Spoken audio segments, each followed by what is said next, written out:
Avec toutes les fusillades, toutes les attaques aux camions béliers qu'on a observées dans les dernières années, dans les festivals, dans les grands événements un peu partout en Amérique du Nord, il y a le service de police de la Ville de Québec qui a décidé de faire porter à certains de ses agents une arme longue. Ça a commencé l'an passé et ça se poursuit cette année. On dit que c'est préventif, on dit que c'est dissuasif, mais on comprend vraiment que la sécurité à Québec, c'est du sérieux. Il y a le festival d'été qui nous dit « Nos mesures font l'objet d'une planification rigoureuse tout au long de l'année.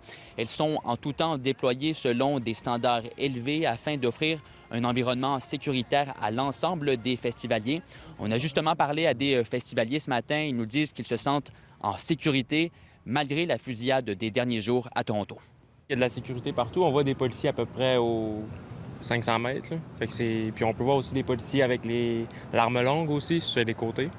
Fait que non, on se sent en sécurité au fait. Ça fait en sorte qu'on va se sentir plus en sécurité. S'il y a quelque chose qui risque de se passer, bien, les personnes vont passer à deux fois. J'ai trouvé que c'était bien organisé, on n'était pas trop tassés, puis j'ai trouvé qu'il y avait beaucoup d'agents de sécurité, donc ça m'a pas, j'ai pas eu de questions par rapport à ça. La sécurité dans les festivals a été rehaussée dans les dernières années selon des experts à qui on a parlé. Il y a plus de fouilles, il y a plus de détecteurs de métal, il y a plus de surveillance qui se fait sur les réseaux sociaux et les organisateurs de festivals doivent poursuivre sur cette lancée, même si ça coûte cher, selon le PDG de Sécurité Sirois. On va l'écouter.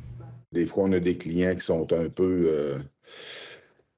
qui sont moins d'accord avec les méthodes de fouille qu'on doit utiliser. T'sais, des fois, ça ralentit l'entrée des festivaliers, tout ça, mais c'est vraiment une question de sécurité. Et on ne peut pas faire les choses à moitié quand on accueille plusieurs milliers de personnes. Le service de police de la Ville de Québec rapporte aucun incident d'importance sur les sites du Festival d'été de Québec depuis le début de l'événement.